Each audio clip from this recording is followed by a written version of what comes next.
ట్రాన్స్పరెంట్గా చేస్తున్నాం. ఈవెన్ ఎక్కడ కూడా ఒక జీరో మిస్టేక్ లేకుండా చేయబోతున్నాం. ఇంకొక పక్క అన్నా క్యాంటీన్లు 204 పెట్టాం.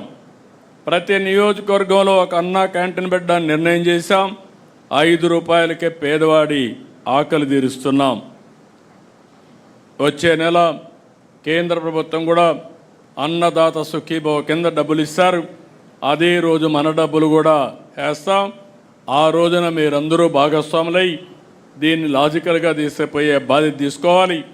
ఈ సంవత్సరం నుంచి కేంద్రం ఇచ్చే సమయంలో మన వాటా కూడా వేసి ఏదైతే చెప్పిన మాట నిలబెట్టుకోవడానికి ప్రతి రైతుకు 20,000 రూపాయలు ఇచ్చే బాధ్యత మనది. ఆ విషయం మీరు గుర్తుపెట్టుకోవాలి. నిన్న కూడా రివ్యూ చేశా. ఆడబిడ్డలకు ఉచిత ప్రయాణ సౌకర్యం ఆగస్టు 15 స్టార్ట్ చేస్తున్నాం. అన్నీ కూడా ఎట్లా చేస్తే బాగుంటుందో వర్కౌట్ చేస్తున్నాం. ఇవన్నీ కూడా చేసి ఏమాత్రం ఇబ్బంది లేకుండా ఆగస్టు 15 నుంచి ఉచిత బస్సు ప్రయాణ సౌకర్యాన్ని కల్పిస్తాం. అర్చకులకు 15,000, నాయీ బ్రాహ్మణులకు 25,000, పాస్టర్లకు 5,000, ఇమాములకు 10,000, మౌజన్లకు 5,000 హానరోరియం పెంచాం. ఇంకొక పక్కన మీరు ఒకసారి చూస్తే వేద విద్యార్థులకు 3,000 రూపాయలు, జూనియర్ లాయర్లకు 10,000 రూపాయలు వేతనంగా ఇస్తున్నాం. ఇసుక పాలసీ తెచ్చాం.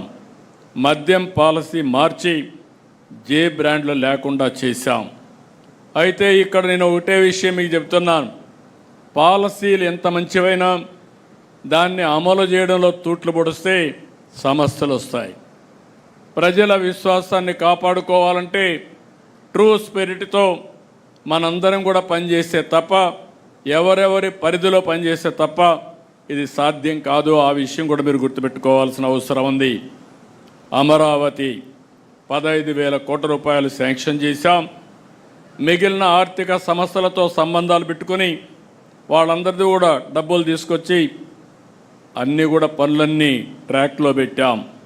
పోలవరం 12,500 కోట్ల రూపాయలు కేంద్రం ఇచ్చింది. రాబోయే 1.5 ఇయర్లో పూర్తి చేసి ఎట్టి పరిస్థితిలో 2027 నాటికి జాతికి అంకితం చేసే బాధ్యత ఈ ప్రభుత్వాన్ని. స్టీల్ ప్లాంట్కి 11,400 కోట్ల రూపాయలు ఇచ్చారు. 4-5 నెలల్లోనే విశాఖపట్నం స్టీల్ ప్లాంటు ఒకప్పుడు అగమ్యగోచరంలో ఉండే ప్రాజెక్ట్ని ఈరోజు మీరు చూస్తే లాభాలు బాట నడిపించే పరిస్థితి తీసుకొస్తున్నాం. ఇంకో పక్క ఓర్వకల్లు కొప్పర్తి 5,000 కోట్ల రూపాయలు ఖర్చు పెట్టి అక్కడ ఇన్ఫ్రాస్ట్రక్చర్ పెట్టాం. నక్కపల్లి ఫార్మా ఇండస్ట్రీ కోసం ఇన్ఫ్రాస్ట్రక్చర్ ప్రాజెక్ట్ వచ్చింది. అదే మరి కృష్ణపట్నంలో క్రిస్ సిటీకి కూడా పనులు ప్రారంభమైనవి, ముందుకు పోతున్నాయి. ఈ విషయంలో ఇంకొక విషయం మీరు గుర్తుపెట్టుకోవాలి. ఈరోజు వాట్సాప్ గవర్నెన్స్ వచ్చింది. ఐటీ మంత్రి గారు వాట్సాప్ గవర్నెన్స్ తీసుకొచ్చి ఇప్పటికే దగ్గర 500 సర్వీసెస్ ఆన్లైన్లో ఇస్తున్నాం. ఆగస్టు 15 నాటికి 703 సర్వీసులు ఆన్లైన్లో పెట్టి ఎవ్వరు కూడా ఆఫీస్కి వచ్చే పని లేకుండా పూర్తిగా సర్వీస్ అన్నీ ఆన్లైన్లో ఉంటాయి. దీనివల్ల కరప్షన్ చాలా వరకు కంట్రోల్ అవుతుంది. ప్రజలకు కూడా ఎలాంటి ఇబ్బందులు లేకుండా పరిపాలన ఇచ్చే అవకాశం ఉంటుంది. ఇక్కడ మీరు ఒక్కసారి గుర్తుపెట్టుకుంటే, ఎందుకంటే టెక్నాలజీ పెరిగింది. ఆ రోజు నేను హైదరాబాద్లో హైటెక్ సిటీతో ఐటీ ప్రారంభించాం, ప్రమోట్ చేశాం. ఇప్పుడు క్వాంటమ్ వ్యాలీ పెట్టి క్వాంటమ్ కంప్యూటింగ్తో ఆర్టిఫిషియల్ ఇంటెలిజెన్స్కి శ్రీకారం చుట్టాం. దీనికి తొలి అడుగు భారతదేశంలో టెక్నాలజీ ప్రభుత్వంలో వాడకంలో నెంబర్ 1గా ఆంధ్రప్రదేశ్ ఉంటుంది. దాంట్లో అనుమానం లేదని మరొకసారి మీ అందరికీ విజ్ఞప్తి చేస్తున్నా.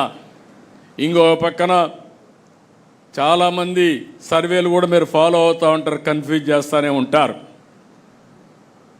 తెలుగుదేశం పార్టీ కంటే బెస్ట్గా సర్వేలు చేయించుకునే వాళ్ళు ఎవరు ఉండరని నా నమ్మకం. నేను ఒక్క సర్వే పైన ఆధారపడను. అనునిత్యం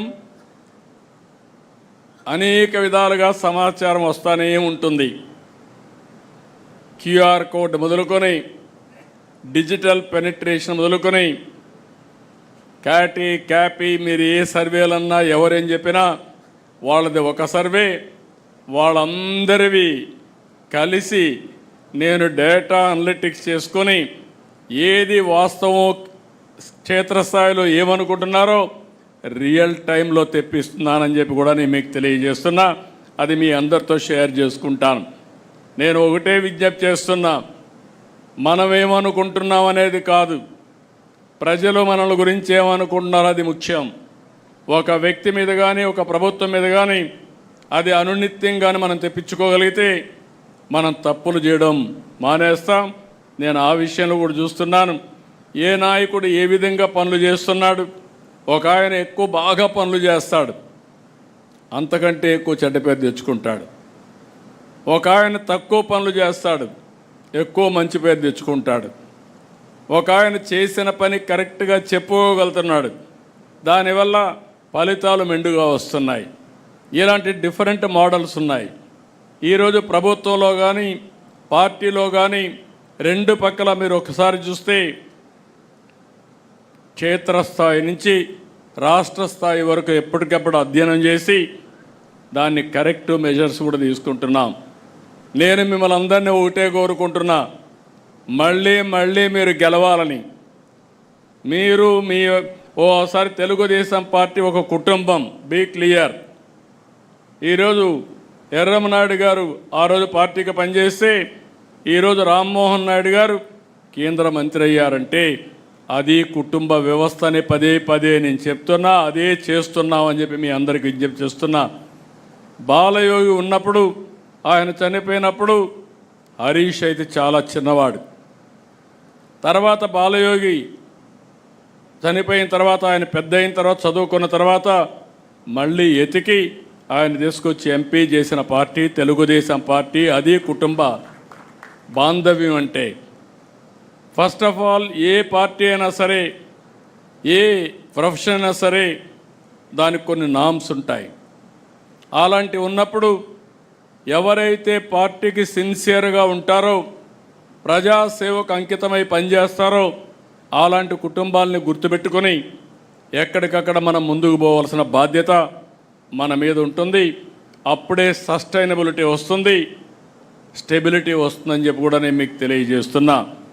అదే సమయంలో మేము ఉంటాం, వారసత్వం ఉంది, మేము పనిచేయం, మీ ఇష్టం అంటే నమస్కారం తప్ప వేరే మార్గం లేదు.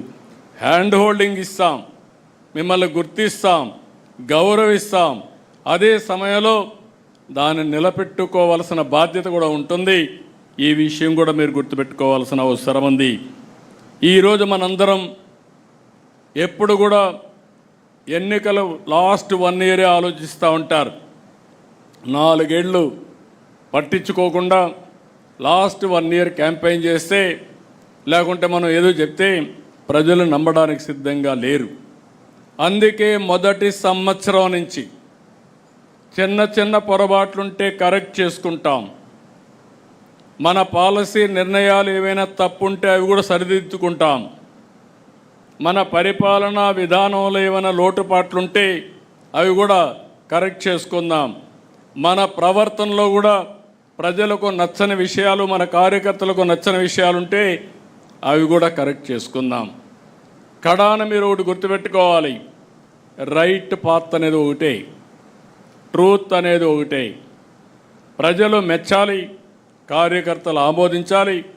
తెలుగుదేశం పార్టీ ఎన్నికలప్పుడు ఏ మెజారిటీ వచ్చిందో దానికంటే అనునిత్యం ఇంకా మెజారిటీ పెంచుకునే విధంగా ప్రజా విశ్వాసాన్ని పెంచుకోవడం కోసం మనం పనిచేస్తున్నామని చెప్పి కూడా నేను మీకు తెలియజేస్తున్నా. ఇది మీకు అందరికీ కూడా కొంత కొత్త అనిపించవచ్చు, ఏంటి ఇవన్నీ అవసరం అని అనిపించవచ్చు. కానీ మనం చేసే పనులు నేను డిఫరెంట్ టైమ్స్లో డిఫరెంట్ చేశా. ఒకప్పుడు 95లో మీరు ఒక్కసారి చూస్తే నేను వస్తున్నానంటే రాష్ట్రంలో అందరూ భయపడిపోయేవాళ్ళు. ఎక్కడ హెలికాప్టర్ ఎక్కుతానో తెలియదు. ఐఏఎస్ ఆఫీసర్లు కానీ, మన మంత్రులు కానీ, మన ఎమ్మెల్యేలు కానీ అందరికీ